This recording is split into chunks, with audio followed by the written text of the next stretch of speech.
this is how you winterize and de-winterize your vehicle.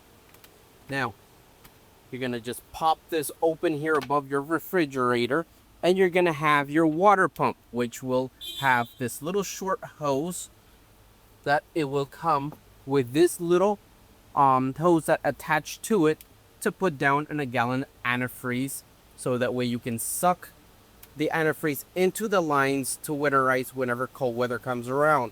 Now, have in mind that you have to turn your water pump on. Now, for your fresh water, you're gonna have here a line here at the back, a little valve right here.